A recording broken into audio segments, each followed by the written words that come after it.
President Trump has approved plans for America to join Israel's attacks on Iran, but is said to still be making a final decision on whether to go ahead with that.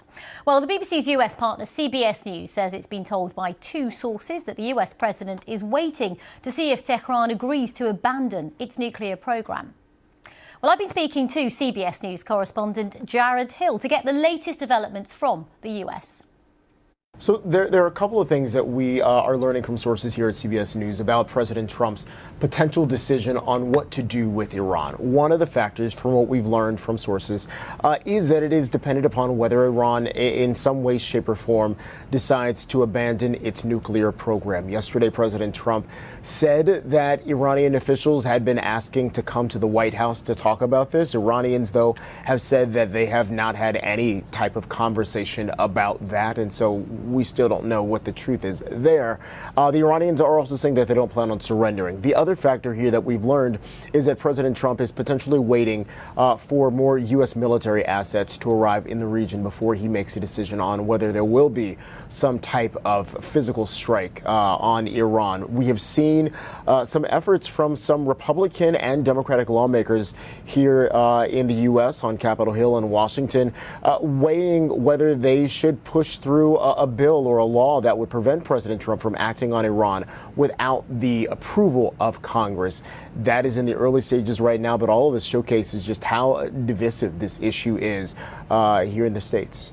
Indeed, and perhaps even divisive in his government, Jared, because we heard a couple of months ago from Tulsi Gabbard, who said something quite different in terms of how ready Iran was in terms of nuclear capabilities. That's right. So the argument here is that all of this is happening because Iran, the argument again is Iran is incredibly close to enriching enough uranium to have a nuclear weapon. What we heard from Tulsi Gabbard, the director of national intelligence, just in March, was that the assessment was that Iran was not close to having a nuclear weapon. President Trump, a couple of days ago, said he doesn't care what Tulsi Gabbard said.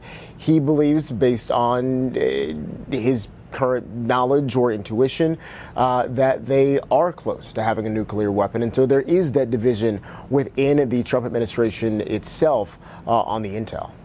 Well, that's Jared Hill with the view from the United States as President Trump decides whether or not to join Israel in its military action. And we are getting some response on Iranian state media from Iran's deputy foreign minister, who said if the US wants to actively intervene in support of Israel, Iran will have no other option but to use its tools to teach aggressors a lesson and defend itself. Well, as efforts to de-escalate the tensions continue, the British Foreign Secretary David Lammy is going to be meeting his US counterpart Marco Rubio in Washington today. Well, earlier I was speaking to our political correspondent Joe Pike in Westminster to get more of a sense of the UK's position on all of this.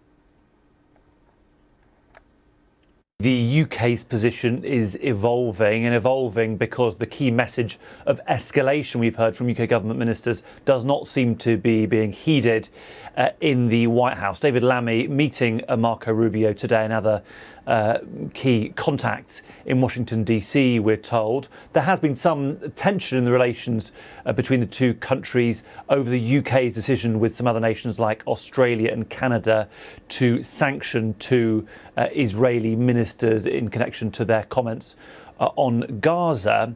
Now, the UK's position has sort of two key question marks around it. Firstly, over what the US ask to the UK might be if there is intervention. How could the UK be involved? A lot of speculation around the UK military base at Diego Garcia. That's in the Chagos Islands in the centre of the Indian Ocean, because that's where it's certainly possible that American B-2 stealth bombers could launch from if they are to take action in Iran. Another possibility, of course, is the UK does what it did last October, which is shoot down missiles being fired from Iran towards Israel. The second big question mark for the UK government really is around the legal advice, and certainly echoes of the legal advice and the sort of debates over legal advice around the Iraq war 22 years ago. Suddenly the Attorney General, who's not a particularly prominent figure in UK politics, comes to the fore again in these sorts lots of discussions. Richard Herman's the Attorney General,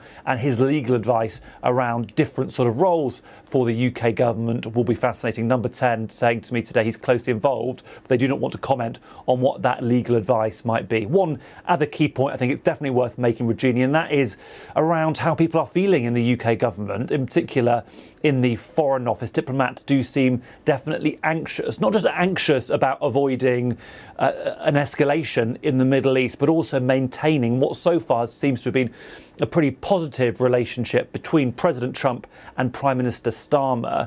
There are UK diplomats and government sources within Number 10 who believe they've really aced the first 6 months of the Trump presidency. They point to this UK-US trade agreement, which is limited. It's not all enacted, but it has, they argue, tangibly improved the access to the US markets of some UK companies. And the UK got to the head of the queue with that. And therefore, there is this anxiety that that relationship between Starmer and Trump, between Number 10 and the White House, between the UK and the US is maintained, whatever Donald Trump decides to do in the coming hours and days.